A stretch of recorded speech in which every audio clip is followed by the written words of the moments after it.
My name's Lucas. I head up the Context and Information Security team here in Asia Pac. We're a global cybersecurity consultancy. Got offices all around the world. Can I please kindly remind everyone to either switch off your phone or put it on silent? Speakers spend a lot of time, putting all their slides together and whatnot and rehearsing, so sometimes it can throw them off. Not Kayne though, he's a seasoned professional. And we will have some time at the end, hopefully, if there are any questions. If we do go over, then just grab them in a hallway or something like that and ask them a few questions there. Right, yeah, so I'll kick it off. I'll let Kayne introduce himself, but just, I'm glad to be introducing Kayne because he's a good friend of mine. We go way back. So everyone, round of applause for Kayne Naughton. Thank you. I'm glad you actually reminded me there. I almost left my phone on loud ring. That could have been weird being the presenter as that happened. Still had a couple more coming in, but yeah, hello everyone. My name is Kayne Naughton. If you've been to AusCERT before, you've probably seen me before. Every time I try and get out, they somehow sort of pull me back in to speak one more time.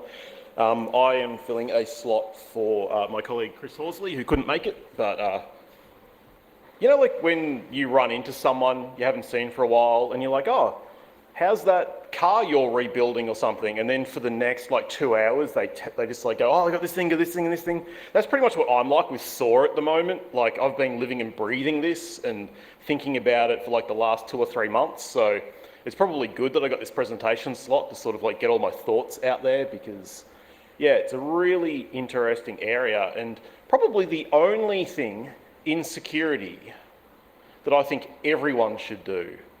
Every company that has at least one security person, if you're not looking at automation and orchestration, you're probably letting yourselves down. In terms of who we are, why you should listen to me and all of that sort of stuff, we're COSIV. We are a consultancy largely based out of Melbourne, but also New Zealand and Tasmania. We started out doing threat intel stuff. Some of you probably seen me talk about threat intel. We've since moved more in towards doing consultancy around SOCs. We do a lot of bespoke software development.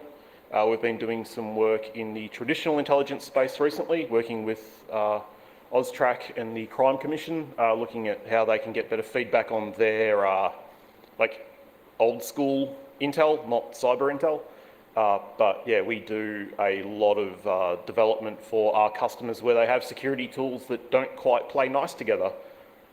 And that's really what SOAR comes down to in many ways. I should give this little intro about, we have, in terms of biases and conflicts of interest, I think this stuff's important when you're talking about a general field. We sort of have a horse in this race, I guess. We started working with Phantom, really early on in Phantom before they were acquired by Splunk.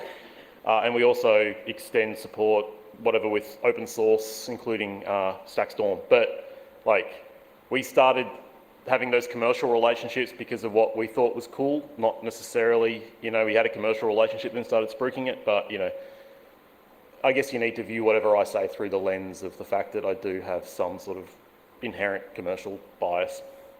In terms of what we've done in the orchestration place, I've written integrations for Swimlane, Phantom, StackStorm, and Walkoff.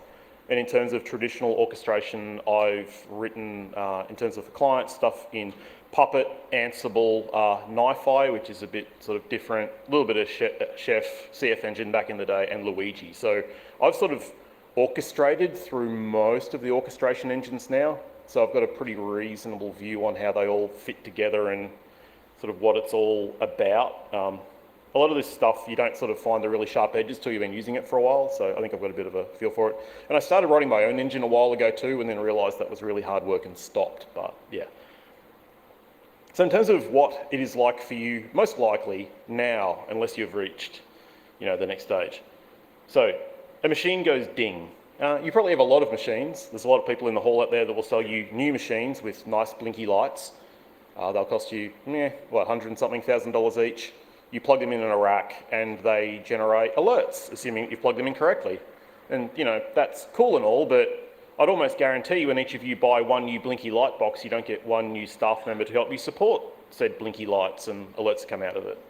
So as your bosses and even potentially yourselves buy more and more and more things, you've got more and more alerts, but you're expected to try and find efficiencies in order to deal with them. And that is, unfortunately for most organisations, not all that easy. You get to a point, right, where there's only so much blood you can get out of a stone. So, yeah, a machine will go ding.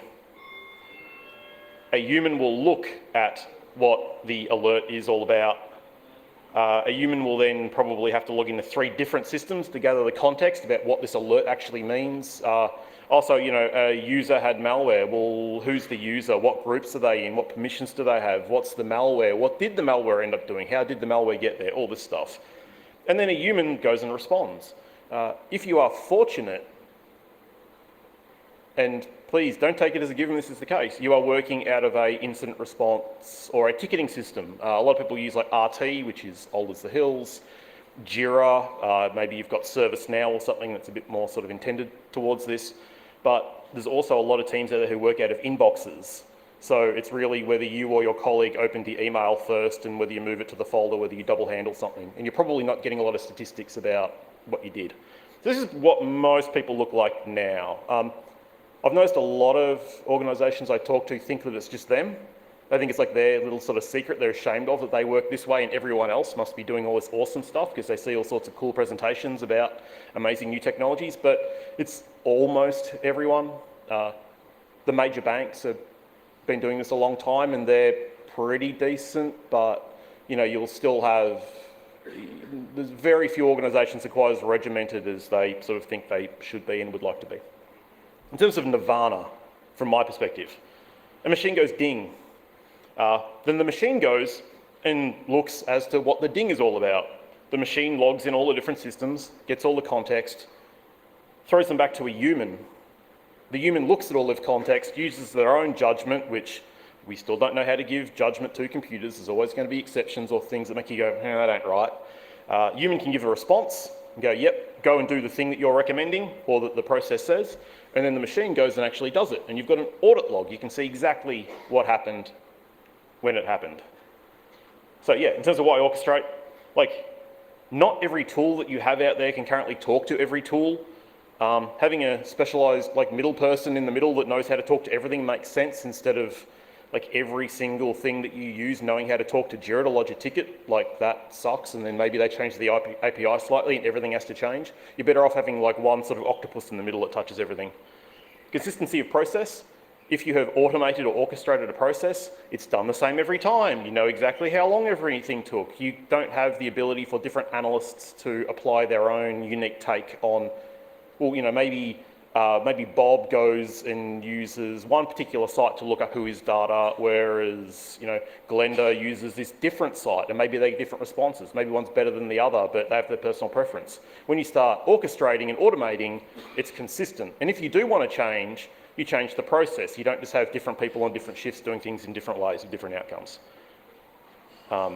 Having approval chains is really good. Maybe if you want to put something, I've had people who work for me in a SOC who misread an alert.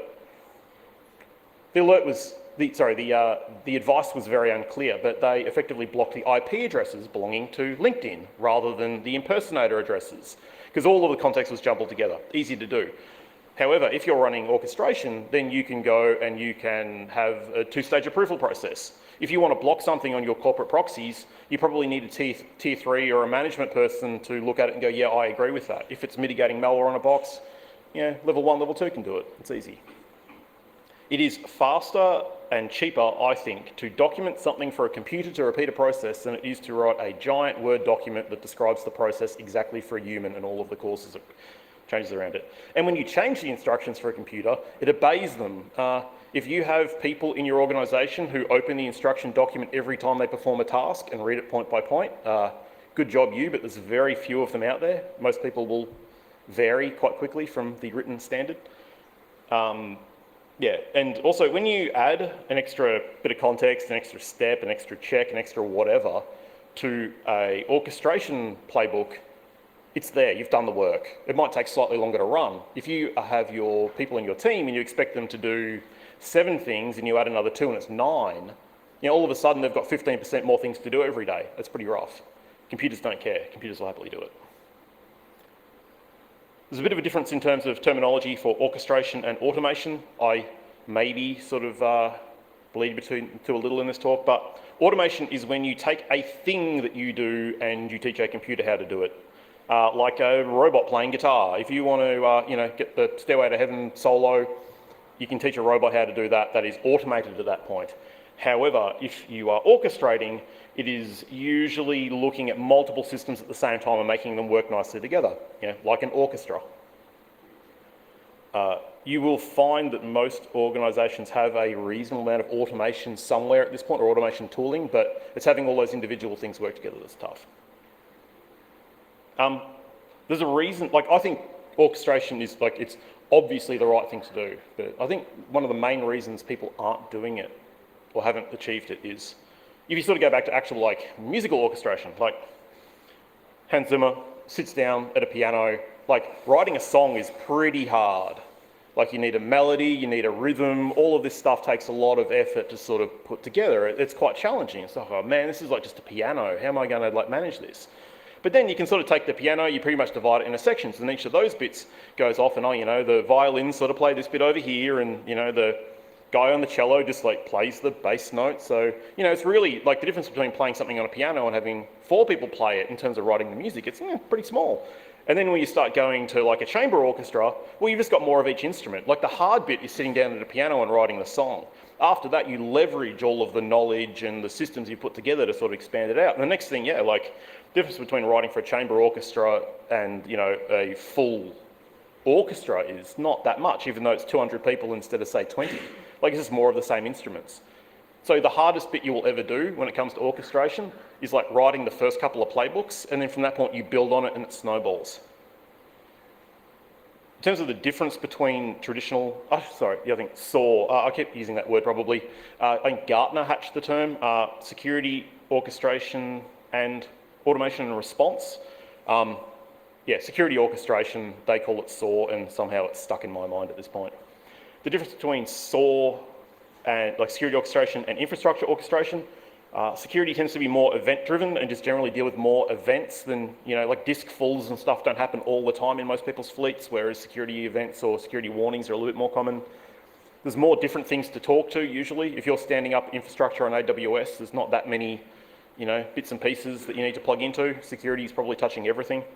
There's more zones of control. I'll talk about that in a moment. And there's more externalities. You're probably going outside for context more often inside your own, or if you're standing up a system inside your organization, then you're probably really just looking at your configuration database, you're looking at the instructions for the box, what its name should be, whatever. If you're doing security response, you're going, this IP address in Panama, how long has it had that domain name? What other things are over here? There's a lot more external stuff you need to care about.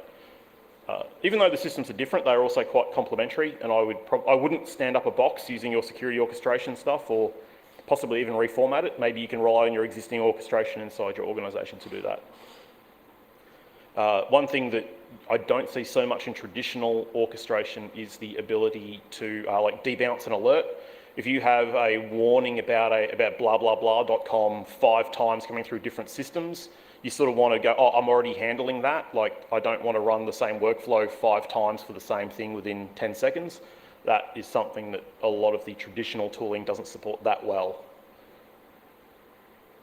Handoff points, unless you work in a very small organization or one that has had a major security incident and everyone sort of thinks that security is super important, you will have a zone of responsibility and a zone of control, and other people will have their own. Your IT people, as a former sysadmin, I can totally appreciate this. They have their own stuff. They're like, this is mine and that's yours. Get back on your side of the fence. You unfortunately need to work with that. If you want to have a desktop re-imaged, you probably don't want to have your security tooling going and doing that out from underneath your IT outsourcer. That said, there is also possibly, if you're paying per ticket, to an IT outsourcer, you can possibly make a really good use case for SOAR by, if you pay, I don't know, $40 a ticket you create, $30 a ticket, even $20 a ticket that you create for your IT outsourcer, if you can add up how many of those you can automate so they never go to the outsourcer, then like that's how much money you can ask for your budget. And it's like, well, I'm not costing you anything. You know, I'm saving you 15 grand and I want to use 15 grand worth of time to do this. Let's do it. It's certainly an option. But yeah, look, be careful of handoff points and don't try and ride roughshod over your IT people, because that will usually go very poorly for you or them, or basically your relationship. There's a lot of options. I realised when looking at some of the licensing stuff that some of this is a little bit more fuzzy than I thought. So in terms of open source, Stackstorm, we ran Stackstorm training on Tuesday, which, yeah, there's some thumbs up on the Stackstorm training, so that's good. It's always difficult doing technical training for a large group of people, but I think it went pretty well. So Stackstorm is out there, it's been used a lot. It is Extreme Networks, who are somewhere out here, who do a lot of like traditional networking stuff, ended up owning Stackstorm and appear to be good custodians of it, so that's nice. I always look for that in an open source project, who's paying for it? Is it just like a passionate individual who is doing it on their own time? Because passionate individuals burn out. Passionate individuals is no way to write software that, you know, a bunch of really large companies rely on it to do what they do. There needs to be some sort of model that lets people spend time on it, I think. So yeah, Stackstorm is something that we use a fair bit and recommend. It's got a good engine, it's got good bones, I'd say. The logo below that, the bird thing, is NSA's Walkoff. I don't know for sure, but Walkoff certainly feels like a skunkworks sort of proof of concept thing. I would imagine the NSA doesn't use it at really large scale. If you compare it to some of the other projects of open source, like Gearda, I can't say it, or NiFi, those look like really engineered projects. Walkoff, not so much, but they're re-architecting some of the back-end stuff, so it could be all right. But once again, those two, free. Stackstorm has like a thing where you can pay for it to get like a drag and droppy thing to join your actions together. In terms of closed and commercial, Phantom, so we work with them well. Demisto, who are now a Palo Alto company, and Swimlane are sort of the main options commercially for SOAR. They all sort of have a similar approach with different features and so on, and different integrations. One thing that I'd almost sort of move Demisto to the middle somewhere. Even though their engine and everything is closed source and commercial, all of the integrations, playbooks and everything that they publish is under an MIT license. They also publish a standard for their playbooks. So if you wanted to take all of the hard work that Demisto and their partners have done in terms of integration and coming up with examples, you could sort of cross-port them into one of the other engines. And I'll talk a little bit about that later, but it would be an option and it would be legal. It's MIT license, which means you do it how you want, what you want, even commercially. I'm not a lawyer, but yeah, that's the short version. A lot of other platforms have SOAR as a feature. ServiceNow, Splunk itself can like do things when alerts happen. Threat Connect has it. They're out here. Alien Vault are probably around, I guess.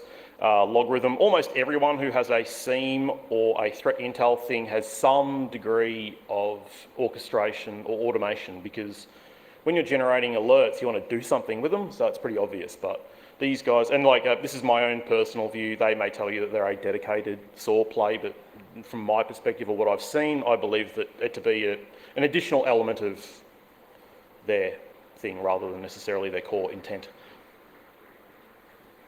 In terms of what's best for you, it really depends. The integrations that you need, you might be a Cisco shop or a Palo Alto shop or a whatever shop. Maybe you run all Mac maybe everyone has a Mac laptop and you'll wear berets to work, so you don't need to worry about Windows. There's a bunch of things that might impact what works best for you. If you have existing vendors, because so many of the SOAR vendors are being, and this is obviously this is not my techie view, this is my very pragmatic business guy view. If you have an existing very strong relationship with one of the vendors, they will probably be more than happy to cut you a really good deal on this stuff. So I would definitely talk to them and go, oh, I've been looking around at SOAR platforms and this other stuff looks pretty good. What can you do for us, mate? And you know, they'll probably find it in their heart to give you a decent discount, I'd suggest. Your level of engineering talent, like Stackstorm and Walkoff and whatever, are pretty cool, but you need a certain level of in-house engineering, which I'll talk about in a bit. And if you don't have that, you're probably going to need to rely on support a bit more heavily. yeah, so that is definitely consideration in terms of what works for you.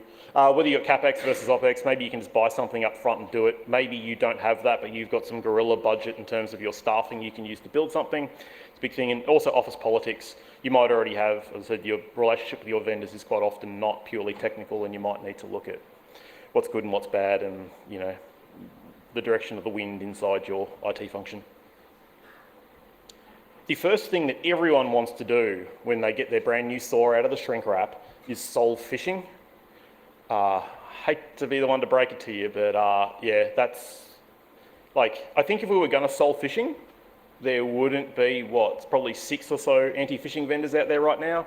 It's probably outside of, like, I guess technically malware was the first computer security problem that we struck, you know, with Morris Worm and whatever, but in terms of like facing regular users, phishing is the first problem.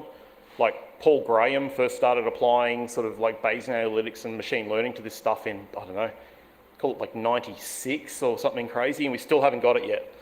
I know it's a big resource drain for most companies because it's very fiddly, there's a lot going on. It's very context sensitive. It's very subjective, like, is this really an email from DHL? Is this really an email from PayPal that came from paypal-survey.com? It is, unfortunately. You know, there's a bunch of different types, there's domains, there's IPs, there's files with files, there's zips with passwords. It's all very context sensitive. Computers aren't very good at nuance and context. So, yeah, I wouldn't start with phishing by any means. Maybe that's, you know, you're really starting at expert mode, start on easy mode. It probably, maybe, I started sketching one together for our training, and at this point that I didn't have any more room on a slide for like the flows, I went, yeah, you know what, screw this. So yeah, pretty much what I listed. You've got a bunch of places you're going to look things up. Is there bad files? Is there bad domains? Where do all the output go? How do I lock out a user? If it's a phishing email sent to a VIP, then I probably need to maybe just talk to the VIP if they're super important. If the CEO got a phishing email but they didn't click on it, maybe you want someone just to give them a nudge and go, hey, I saw you got this bad email, just letting you know, we're on top of it, we're doing a good job. It's a good opportunity for PR. You might potentially notice a malware outbreak because 17 people opened something and it spawned a process, whatever. It's very complicated. Keep it for later. However, I think a good place to start when it comes to automation/orchestration, and the two probably bleed a bit here, is chat ops. So you can have if you use internal chat stuff, I think almost everyone does, even the most stodgy of government departments is now using like a Jabber or a Link, what was it, Microsoft Team Chat or whatever now. Pretty much everyone's got some sort of chat thing they use internally. It's a really natural way for humans to communicate and look things up without alt-tabbing all the time. It also is interesting because it means that you can work in public. If you've got junior people in your team and you're like running something down, you've got an incident channel, and you're there and you're like looking stuff up and going, okay, well, I think we should probably do this, look up this. Okay, I want to get this sample of these 3 machines, you type the commands. You're sort of effectively documenting it in front of other people so they can see what it is that you did. Once you've done a few of those things using chat ops, you can go, okay, so what is it we do whenever we deal with these instances? Let's pull the logs of these channels. Okay, well, that's the starting point. If you're sort of narrating for your co-workers as you're dealing with an incident in a chat ops channel, you know, you just basically take that and formalize it as a orchestration playbook. And yeah, it's a pretty easy way to start. One interesting use case that because yeah, I thought I shouldn't say don't do phishing and then sort of not say what else to do. But one that I think is really high value, it's really high pain, but a lot of people don't notice it, is the offboarding of staff, or for that matter when people are traveling. Almost every HR system has hooks in it, so you can go, when has the staff member been offboarded, or have they retired, if they resign suddenly, effective this afternoon, which you need to talk to your HR people and make sure that you have. Admittedly there is nuance in terms of someone got fired and someone resigned effectively right now, but you probably want to be able to make sure you're catching both groups of people in terms of high risk. You can lock out people if you've got someone who's on a month's leave and they shouldn't have any duties, should they have their account active? Should they be able to log into payroll and finance systems, whatever else? yeah, if you do have people who are suddenly terminated or leave the organisation, you probably want to lodge tickets. You might want to do something like pull the logs from their workstation before it's re-imaged if you don't already pull them back centrally. A bunch of this stuff is pretty easy to do, but also for that matter, just like when someone leaves, disable their account, turn their account off. It means that you stop paying your IT provider for supporting a user who's not really a user. If they haven't logged in 3 years because you bounced them a while ago, they shouldn't have an active account. It's a really good way to tie your security into the things that matter to your organisation. And there's probably a person whose job it is to do it by hand, and that probably really sucks, and you can give them more room to do better stuff. With travellers, I would restrict their groups. If you've got sysadmins who are going on a holiday or a working trip to Beijing, I would, and not by any means only Beijing, but basically if they're travelling overseas and then don't have sysadmin tasks, take away their sysadmin privileges. If they have access to financial systems and they are not currently doing finance stuff while travelling, turn it all off. Make them 2FA for everything if you have the knobs and levers that let you do that. Alert on any out-of-country login attempts that aren't from people who are supposed to be travelling. If you can put all your people in a travelling or not travelling group, you can look at the attempts. You can find when you get a login attempt from a country that someone was in 2 months ago. Isn't that interesting? Okay, maybe we need to all panic and run around the room for a while. Detonating malware, if you are an organisation that deals in a hands-on way with the malware that you see, this is probably a really good one rather than manually handling it. I'm sure people accidentally run malware when trying to drag it from the inbox into the security tool quite often. I've never seen it, but I'm sure it happens a lot. That's a really good case for automation. It goes to one place, you pull it, you run it through the sandbox. Based on what the sandbox says and the rules in the sandbox, you can go and do a bunch of things as a result. You probably want to read, I think getting context about the malware is particularly useful, or even for that matter, if antivirus fires, like, well, what type of malware was it? Oh, well, what does that mean? Do we need to revoke all the certificates that person has on their machine?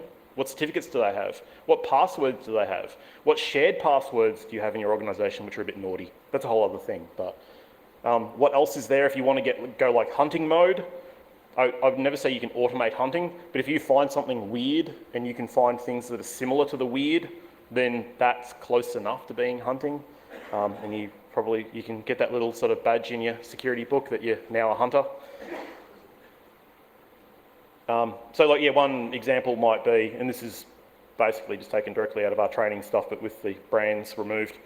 If you have Sysmon on Windows, which if you don't have it, it is free. It is made by a guy who now works, or has worked at Microsoft for 15 years or something, Mark Rashimovich, whose name? I can't say his name. Anyway, Sysmon can get, when processes execute, when they make network connections, when they make registry keys, when they basically do anything like sneeze on your system, you can log them into your event log in Windows. You have a collector that goes and runs it into your security incident and event management platform. It can go and send notifications when something weird or bad happens. You can take those notifications and you can run them into your SOAR platform and then do something about it. You could do something as easy as, oh, this thing tries to talk to an address that we don't like. Well, that's pretty weird. You can kill the process, you can lock the file, you can grab a copy of the file, you can drop it in the quarantine folder so your analysts can deal with it. Rather than, potentially, it might be you get an alert by the time you get to it, your AV's already killed it or something. So having this type of workflow where you can reach out and touch your endpoints, if you have a tested process, is particularly handy. Particularly, say you have an outbreak, I wouldn't want to be relying on your platinum level support for your antivirus provider to give you the immediate response you need for WannaCry 2.0 or whatever, not Petya. Like, if you know what the hash is that's on your network and you can run a job that says find everything that has this hash, kill it and make the file, basically disable the file and then kill the process, you'll save the day. You don't want to do it all the time, but sometimes you're going to need to do it, and you don't want to be building these things and running shell scripts by hand when the badness happens. You want them in place. And I want to say this is agentless, like you need the logging agent thing, but it's pretty agentless. There's not really a whole lot of load in terms of running a bit of Sysmon on a box, and you're not running a bunch of proprietary software. You can do all this for free, assuming you've got a free SIM or a free SOAR or whatever. Managing incidents, like GitHub have gone extreme when it comes to chat ops and the way that they orchestrate. You'll see a little bit highlighted there. They were getting a 1.2 terabyte a second DDoS attack, And I can't find the story again, but at least I'll recount it as I recall it. The engineer who was on call was on his way to the airport to go to a conference or something, heard, oh God, we're getting DDoSed, flicked over to his Slack window and just typed like ! shields up. And then that called a chat op action that went and changed their BGP routing to send them via their DDoS protection provider. And they have all sorts of stuff about like organising incidents, particularly when you're a large software company, being able to go like, well, if you have chat ops commands or automation, orchestration, go, oh, we've got a major incident. Okay, so we've got to create a channel for it. We need to page out the executives. We need to stand up a call. We need to alert these people. We need to get the people who are on shift and do this. We need to clear calendars. We need to book out the meeting room. All these things, you probably have a person doing it who's come under a lot of stress. Automate it, orchestrate it. It also means that your processes are always followed. It's really neat. You don't realise you forgot to tell the CISO, a day later. So yeah, definitely worth doing using your orchestration platform. I don't know whether I change my BGP routes via ChatOps, but if you are super brave and/or super smart, you go for it. In terms of ideas, if you are orchestrating, Phantom used to run, I don't think run anymore, but they used to basically have cash prizes for the best entries in competitions, I think around every month back when they first started out. So the best integrations, the best playbooks, the best whatever. So they've got a massive catalogue of them. The Phantom ones are also quite easy to read. So even if you are not a Phantom customer, you can see what the logical flows and the integrations and stuff are that people use for certain problems. And then you can leverage that knowledge to give you ideas on maybe what you want to do next and how you might do it. And as I said, the Demisto ones are all MIT licensed, so you could literally port them. That's something I plan on maybe trying to do next week, is do some sort of mass porting of them. But they're a little bit harder to read, but they're also all there and very detailed, and how you integrate with a lot of different things. Data flows. I notice when a lot of people have frustration with their existing tools and they get a new tool, they want to use the new tool to do everything. I wouldn't do that. You want to use your data lake to do your data lake stuff. You want to use your SIEM or your alerting engine to do your alerting. You probably want to send those alerts to your SOAR platform to do something with them, but you probably don't, if you can avoid it, you don't really want to be actively sweeping your network for badness or whatever the case may be using your SOAR platform. They're not generally designed for that. The licensing model isn't usually great for that. You're better off using the right tool for the right job and using the SOAR for sort of joining everything together, but maybe you have to. But yeah, try it. The other advantage to doing it that way is if you have a component you don't want anymore, like say you are currently using, I don't know, say you're using Alien Vault and you decide to go Greylog, or you decide to drop Splunk and go to a Hadoop cluster. If you have all of your response actions in your SOAR, you're only sort of swapping out one component and then the webhooks go to the same place. You don't have to sort of re-engineer everything from scratch. Yeah, by the same token, if you swap SOAR platforms, that should be pretty easy. I always laugh at the idea of standards. It's big air quotes here. The collaborative open playbook standard by Demisto is, it's definitely open. It is a standard, but as far as I'm aware, they are the only implementer of said standard, and obviously they're the owner of said standard, but that's it. It's a pretty sensible standard. It is also very similar in format to a lot of the other stuff like Orchestra and Misrule and a few of the other OpenStack related products or Stackstorm related products in terms of the way that they do them. So they're not quite interoperable, but they're not that far off. So, but it is cool that they write a standard and they go, here's how it works, here's how it's documented, everyone can use this. So I really applaud any effort to try and make it so you don't get vendor lock-in. OpenC2 is a OASIS standard on what you should do in order to sort of mitigate something. It's basically a standard for response. They control STIX, which is the standard for threat intel, and the main standard for threat intel. And OpenC2 is their attempt at having a standard for what you do about threat intel and how you apply that to your tooling. In terms of portability and interoperation between the platforms, Almost all of them have Python code as the way that their integrations and whatever are written. Phantom has its work, or its playbooks, effectively as Python. That sort of takes all the different parts and sort of bakes them into one Python module class when you run them. But yeah, well, they pretty much all have Python. Some of them have an option for JavaScript as well, but I don't see it used as often. I would probably stick to Python. And if you can, I would use Python 3, because you can have types and stuff that stop you from accidentally smushing a word into a number or something and having it go horribly wrong. They almost all use YAML configs. It's not my favorite, but it's something you can do. JSON, which is, you've probably all seen, is it's like the JavaScript object notation. JSON is a subset of YAML. YAML can run JSON. So you can probably take the configs between them, do a search and replace, and make them work mostly. But yeah, no, I definitely have to applaud Demisto for making all their stuff open and like proper free, not just free for money, but free for freedom. Engineering overheads. This is the bit, if you're all like, yeah, this is awesome, I'm going to do this when I get back, this is maybe the thing that will make you go, oh. There are always engineering overheads. The platforms are pretty clean and easy to run and not super over the top. I liked it when I searched for like square peg, round hole. It actually was very literal about it being a metaphor for that image. It's why that image exists, I don't know, but I'm glad I could use it. Yeah, a lot of the integrations that you have don't necessarily spit out the data in the way that another one you want to feed it to will want it. You might have, say, like mail filtering stuff that defangs the URLs, like it replaces HTTP with HXXP or meow or something.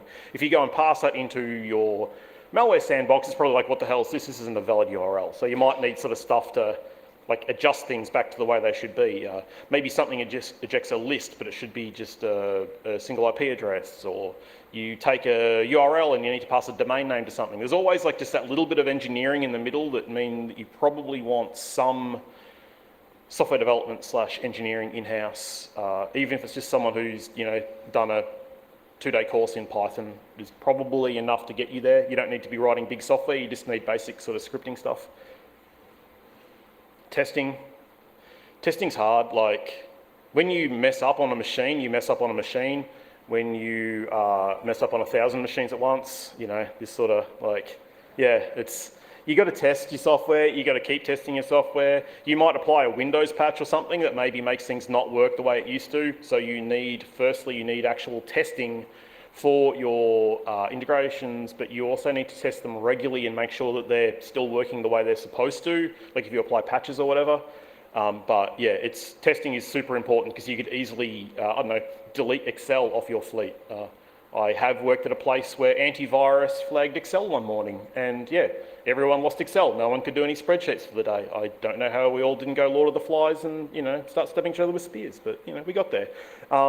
Yeah, you got to be careful. You don't want to be the one who wiped out the fleet, and it's very easy to do with orchestration unless you have humans in the loop to say, hey, is this a good idea? Do you want to do this? I would advise you, same as with threat intel, I would never action threat intel or a serious alert without having a human click the, yeah, I'm okay with this, no, I'm not. And probably more so than clicking yes and no, I would have something a little bit more acknowledgey so they actually like know what they're doing, not just going, yeah.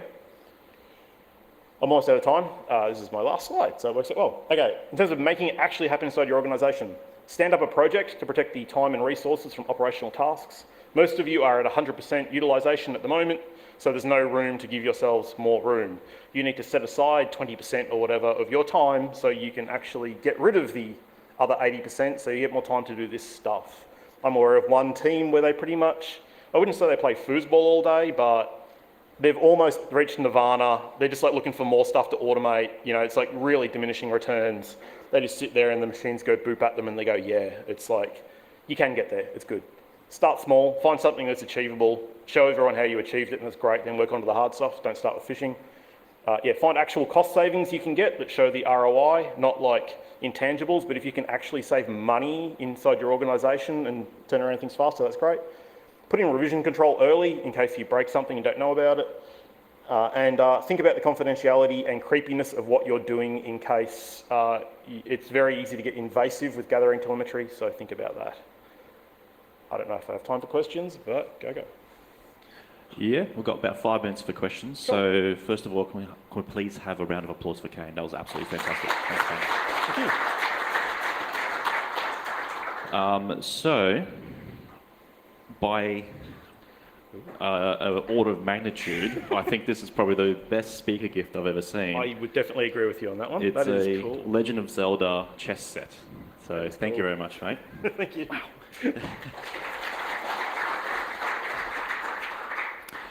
So we have AusCERT app as well, so you can go online and actually rate and feedback and whatnot. So so we can make this better. But we'll open up for questions first. Does anyone have any questions? I'll run around with the microphone. One in the back there in the centre. Reluctantly putting up his hand for a sec. Make sure you alternate sides of the room so Lucas he steps in. Would you ever consider using Ansible to run the place cookbooks? Yeah, it's like we use Ansible a lot for our infrastructure. Like we're effectively an Ansible shop, and there is Ansible SecOps stuff coming out, but it isn't as event driven.